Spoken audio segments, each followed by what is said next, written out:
I lay in the hospital bed, tubes running in and out of my body, machines beeping their steady rhythm, when I heard my daughter's voice cut through the morphine haze like a knife through butter. "The old man's got maybe 2 weeks left," she whispered to someone on the phone. "The doctor said the cancer spread faster than they expected. Once he's gone, we sell the cabin in Muskoka, liquidate his pension, and finally get out of this frozen hellhole. Vancouver real estate won't wait forever." My eyes were closed. My body was weak from the chemotherapy, but my mind was razor sharp, and my heart shattered into 1,000 pieces right there in room 412 of Toronto General Hospital. They thought I was sleeping. They thought the medication had knocked me out cold. They didn't know that a man who spent 40 years building highways across northern Ontario doesn't go down that easy. My name is Harold McPherson. I'm 68 years old. I've survived black fly season in Thunder Bay, -40 winters in Sudbury, and a marriage that lasted 43 years before my beloved Margaret passed. I built the infrastructure that connects our communities across this vast country. I poured concrete in conditions that would break most men. And lying there in that hospital bed, listening to my only daughter plan how to spend my money before my body was even cold, I made a decision that would change everything. But before I continue, let me ask you something. Where are you watching from tonight? Drop a comment below. And if you've ever had someone you trusted completely turn their back on you, hit that subscribe button. You'll want to hear how this ends. The beeping of the heart monitor was the only sound in the room after my daughter hung up. I kept my breathing steady, shallow, the way they taught us during the mining rescue training back in the 80s. I had spent 3 decades working for the Ministry of Transportation before retiring. I knew how to stay calm in crisis situations. I had pulled men out of collapsed tunnels. I had worked through blizzards that shut down entire regions. This was different. This was betrayal from my own blood. My daughter's name is Christine. She's 42 years old, and somewhere along the way, the little girl who used to sit on my shoulders at Canada Day parades became a stranger wearing designer clothes and carrying resentment like a purse. I heard the click of her heels approaching my bed. I felt her shadow fall across my face. "Still out cold," she muttered to herself. Then she laughed, a cold, bitter sound that bore no resemblance to the giggling child I remembered. "Sleep tight, Dad. Dream of your precious cabin. It'll be a condo development by spring." She left. The door clicked shut behind her, and I was alone with the machines and my rage. The cabin, my sanctuary on the shores of Lake of Bays, the place where Margaret and I had spent every summer for 30 years, the place where I had scattered her ashes 2 years ago, watching them drift across the water she loved so much. Christine wanted to sell it to developers. She wanted to turn Margaret's resting place into luxury condominiums for Toronto millionaires. Over my dead body. Except that was exactly what she was counting on. I opened my eyes slowly, testing my strength. The cancer was real enough, stage 3 prostate cancer, that had spread to my lymph nodes. But the doctors had given me 6 months to a year, not 2 weeks. My daughter had either misunderstood or deliberately lied to whoever she was talking to on the phone. I suspected the latter. I reached for the call button, but I didn't press it. Instead, I began to think. I was an engineer. I solved problems for a living. I built structures that could withstand the worst that Canadian weather could throw at them. Surely I could find a way to protect my legacy from my own daughter. First, I needed information. I needed to understand exactly what Christine was planning and who else was involved. The answer came the next morning when visiting hours began. Christine arrived with her husband, Derek, a man I had never liked but had tolerated for my daughter's sake. He sold insurance, or at least he used to. I had heard rumors that his business was struggling, that they had taken out a second mortgage on their house in North York, that they were drowning in credit card debt. Now it all made sense. They stood at the foot of my bed, speaking in hushed tones as if I couldn't hear them. But I had learned to keep my eyes mostly closed, to breathe slowly, to appear weaker than I was. "The lawyer said the power of attorney kicks in the moment he's declared incapacitated," Derek was saying. "We just need a doctor to sign off that he can't make decisions for himself." "What about the cabin?" Christine asked. "Is it in the trust?" "Everything's in the trust. The cabin, the pension, the investments. Once we have control, We can liquidate it all within 90 days. And the charity thing? That ridiculous foundation he set up in Mom's name? Derek snorted. We'll shut that down first. It's just sitting there, bleeding money to some hospital wing nobody cares about. The Margaret McPherson Foundation. I had established it after my wife's death to fund cancer research at the very hospital where she had been treated. I donated $50,000 a year from my pension.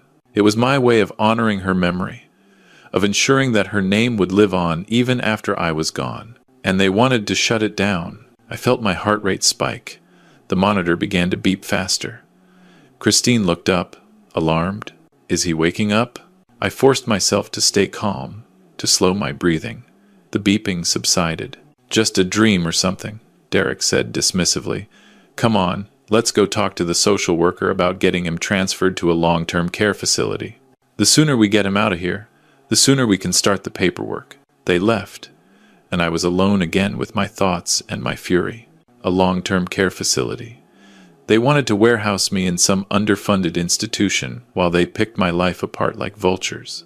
They wanted to strip away everything I had built, everything Margaret and I had worked for, and leave nothing but bones. I had one advantage. They thought I was helpless. They thought the cancer and the medication had reduced me to a shell of the man I used to be. They didn't know that Harold McPherson had survived 40 years of working in conditions that killed lesser men. They didn't know that the same stubbornness that had driven me to build roads through the Canadian Shield was now focused entirely on stopping them. I reached under my pillow and pulled out my cell phone. Christine didn't know I had it.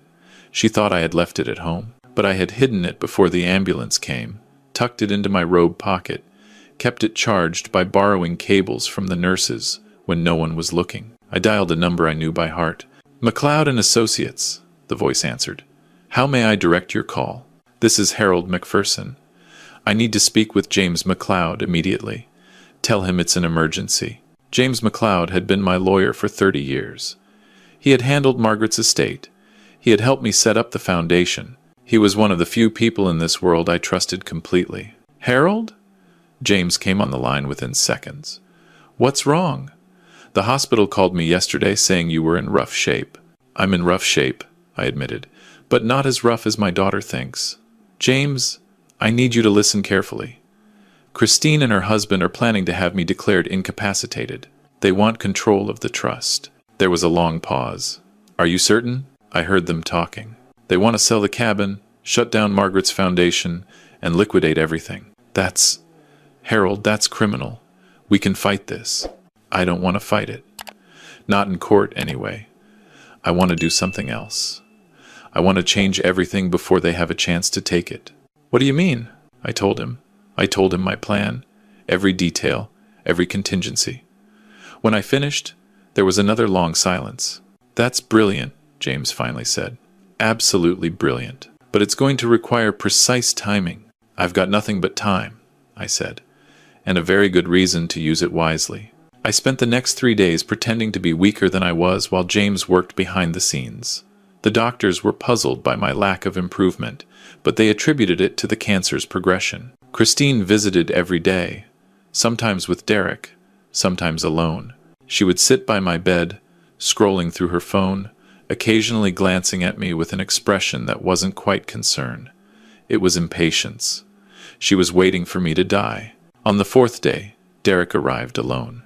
He stood at the foot of my bed, and I watched him through half-closed eyes.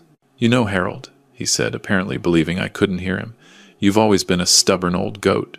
Christine spent her whole life trying to please you, and you've never given her credit for anything. The way I see it, we deserve this. We've earned it. He pulled out his phone and started taking pictures. Pictures of the medical equipment. Pictures of me lying there. Documentation, I realized, for whatever scheme they were cooking up. The appraiser's going to the cabin tomorrow, he continued. Christine's got the spare key from your house.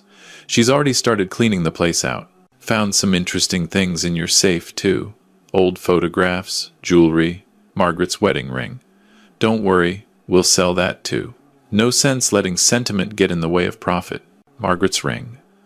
The ring I had saved for 3 years to buy, working overtime shifts in the dead of winter, just to put something beautiful on the hand of the woman I loved. Something inside me hardened into steel. I waited until Derek left. Then I called James. "They're moving faster than we expected," I told him. "They've been to my house. They're going to the cabin tomorrow." "I'll handle it," James said. "The paperwork is ready. I just need you to sign. I'll be there tonight." "Harold, you're in the hospital. You can't just leave. Watch me." That night, at 2 in the morning, I signed myself out against medical advice. The night nurse tried to stop me, but I told her I was going home to die in my own bed, and Canadian law said she couldn't hold me against my will. She called the doctor, who tried to talk me out of it, but I had made up my mind. I took a taxi to James's office in the financial district. He was waiting for me, along with a notary and 2 witnesses. We worked until dawn, signing documents, transferring assets, restructuring the entire legal framework of my estate. When we finished, James looked at me with something like admiration. "You've done it, Harold. Everything's in place. But are you sure about this? There's no going back." "I'm sure," I said. "Christine made her choice. Now I'm making mine." The sun was coming up over Lake Ontario when I finally returned to my house in Scarborough. It was a modest bungalow, nothing fancy, but Margaret and I had raised our daughter there. We had planted the garden together, fixed the roof ourselves, watched the seasons change from the same kitchen window for 40 years. I walked through the rooms slowly, seeing the evidence of Christine's search. Drawers had been opened and not properly closed. Papers were scattered on my desk. The safe in the bedroom closet was open, and Margaret's jewelry box was gone. I felt a strange sense of peace. The material things didn't matter anymore. What mattered was what came next. I made myself a cup of coffee and sat down at the kitchen table to wait. I didn't have to wait long.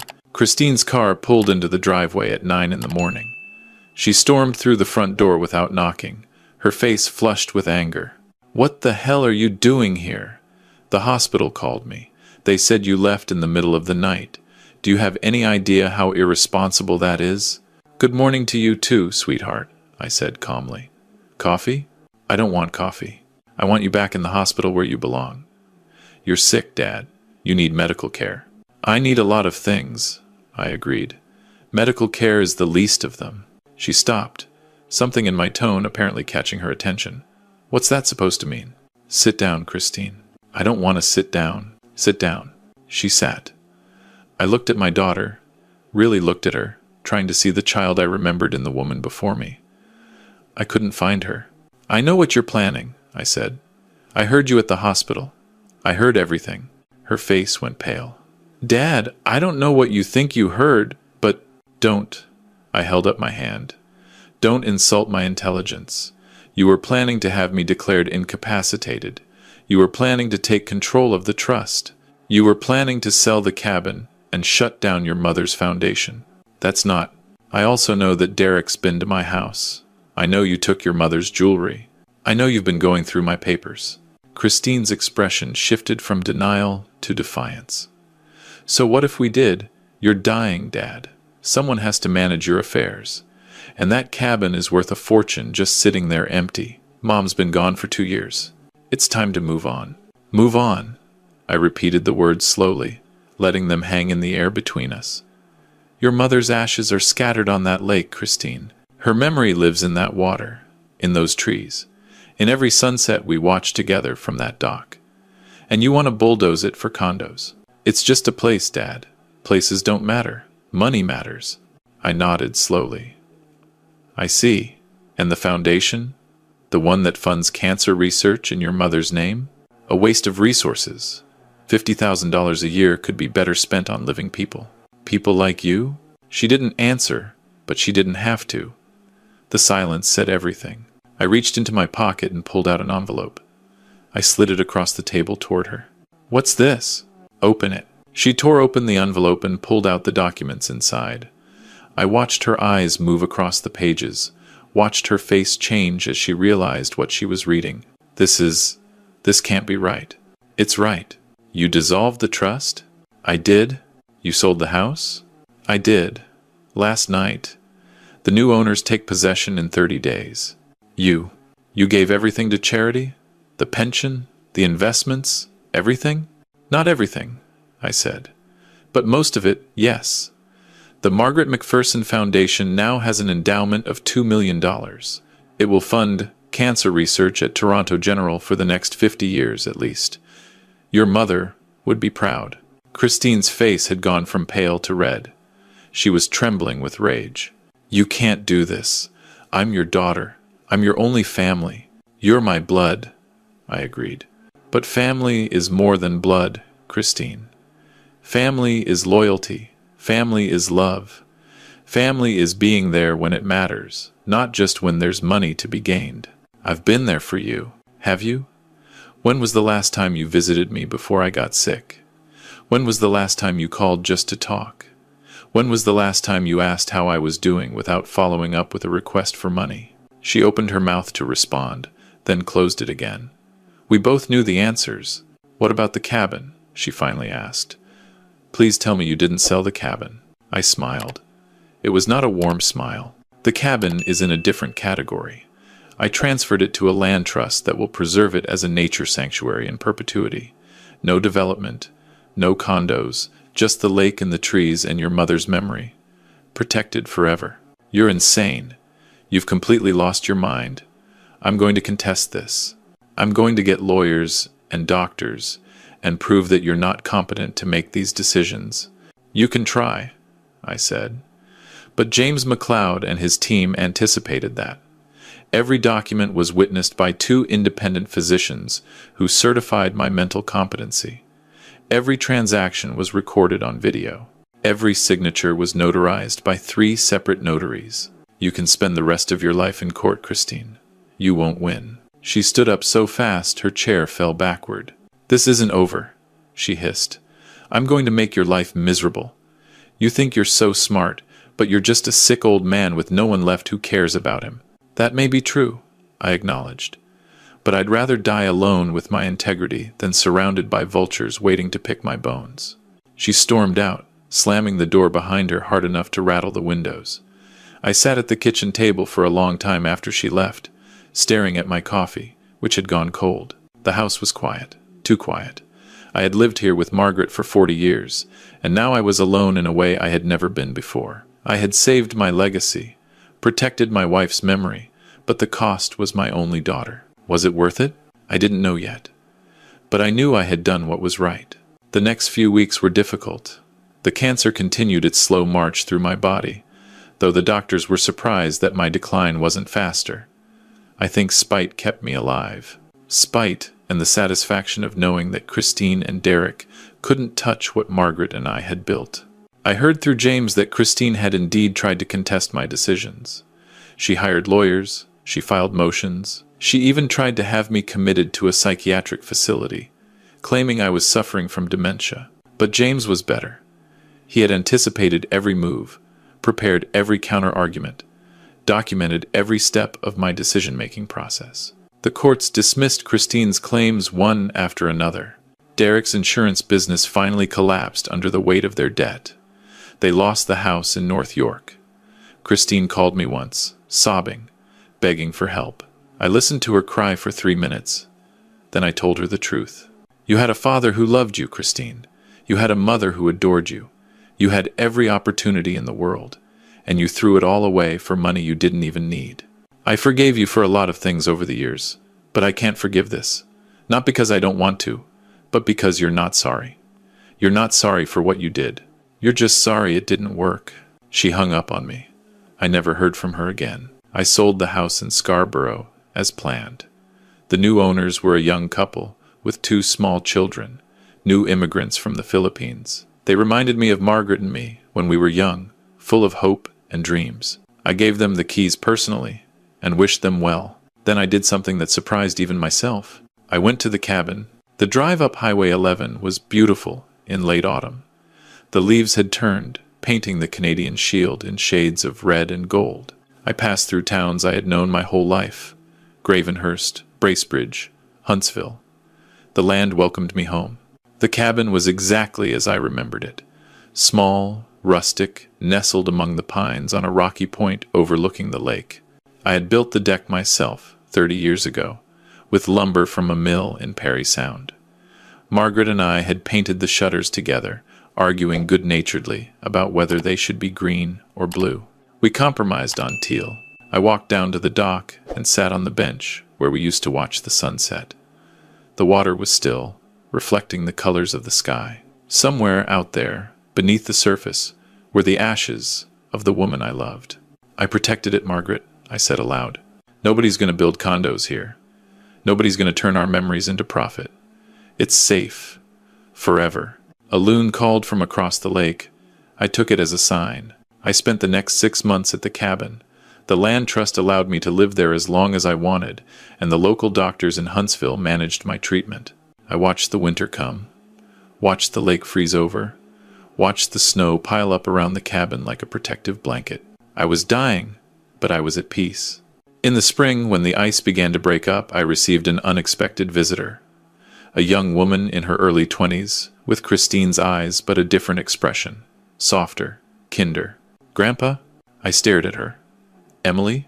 "My granddaughter, Christine's daughter, from her first marriage, before Derek." I hadn't seen her in 5 years, not since Christine had cut off contact after a family argument. "Mom doesn't know I'm here," Emily said quickly. "I came on my own. I took the bus from Ottawa." "Come in," I said. "Come in out of the cold." We sat in the cabin's small living room, a fire crackling in the wood stove. Emily told me her story.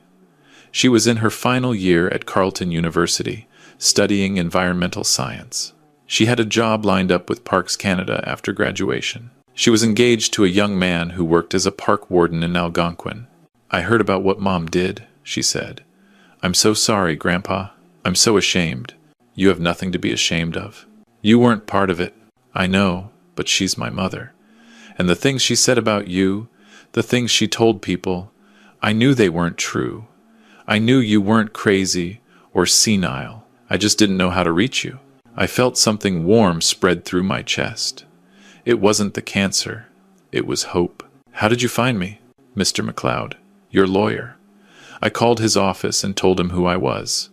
He said you were here and that you might like some company. James, even now, looking out for me. Emily stayed for the weekend.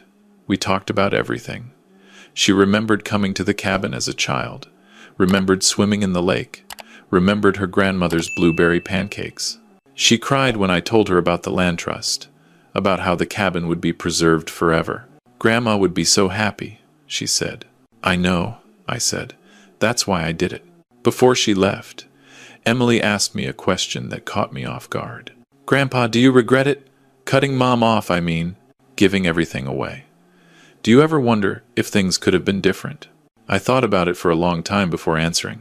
"I regret a lot of things, Emily. I regret not seeing the warning signs earlier. I regret not having harder conversations when your mother was younger. I regret letting money become more important than relationships in our family. But I don't regret protecting your grandmother's memory. And I don't regret standing up for what's right, even when it cost me everything." She hugged me then, tight and fierce. "I'm proud of you, Grandpa." Those 4 words meant more to me than all the money in the world. Emily visited me every month after that.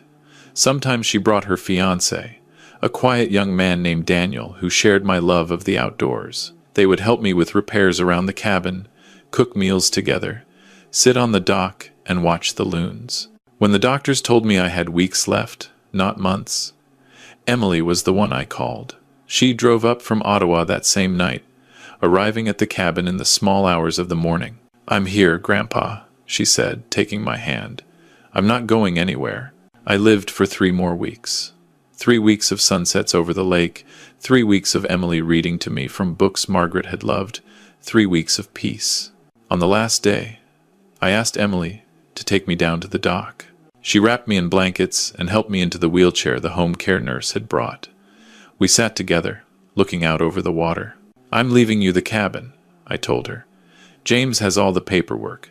You're the new custodian of the land trust. It's your responsibility now to protect this place, to keep it wild and free." Emily was crying. "I'll take care of it, Grandpa. I promise." "I know you will. You're the best of us, Emily. You have your grandmother's heart." The sun was setting. painting the sky in shades of orange and pink.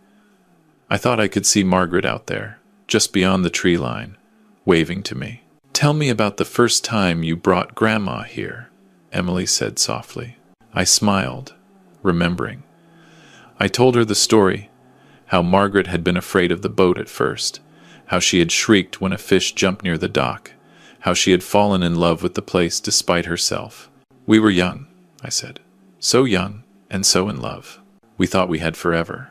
"You did have forever," Emily said. "This place is your forever. It always will be." I closed my eyes, listening to the water lap against the rocks, feeling the last warmth of the sun on my face. I thought about everything I had built, everything I had lost, everything I had protected. Christine had wanted my money. She had wanted the easy path, the shortcut, the inheritance without the work. She had looked at her father and seen nothing but a wallet waiting to be emptied. But she had made a mistake. She had forgotten who raised her. She had forgotten that the same stubbornness that had driven me to build roads through the Canadian wilderness would drive me to protect my legacy from anyone who threatened it, even her. I didn't hate my daughter. Hate takes energy I no longer had. But I had learned a hard truth in my 68 years on this earth. Blood makes you related. Loyalty makes you family. And sometimes the family you choose is more valuable than the family you were born into. I squeezed Emily's hand. "I'm ready," I said. And I was. The loons were calling across the lake as the sun disappeared below the horizon. Somewhere out there, in the water and the trees and the rocks, Margaret was waiting for me. I went to her. The cabin still stands on the shores of Lake of Bays. Emily keeps it exactly as I left it, teal shutters and all. She brings her children there every summer, teaches them to swim in the lake, makes them blueberry pancakes from Margaret's recipe. The Margaret Macpherson Foundation has funded groundbreaking cancer research. The endowment I established has grown, and now the annual grants help hundreds of patients every year. Christine and Derek divorced 2 years after my death. Last I heard, she was working as a cashier in a grocery store somewhere in British Columbia. She never contacted Emily, never asked about the cabin, never showed any interest in the grandmother she never bothered to know. Some people learn from their mistakes. Others are defined by them. As for me, my ashes were scattered on the lake, mixed with Margaret's, carried by the wind across the water we loved. I am part of the wilderness now, part of the Canadian Shield, part of something bigger and older and more enduring than money or property or family grudges. My journey taught me a painful but necessary lesson. Blood does not guarantee loyalty. For years, I built infrastructure that connected communities across this country. Yet, I failed to see the cracks forming in the foundation of my own family. True strength is not in the legacy you accumulate, but in the courage to protect what matters from those who would destroy it. You cannot buy respect, and sometimes the greatest act of love is allowing people to face the consequences of their own choices. Peace is the only luxury truly worth fighting for, and it is never too late to reclaim it. If you believe justice was served today, please hit that like button and subscribe for more stories. I want to hear from you in the comments. Would you have given Christine a second chance?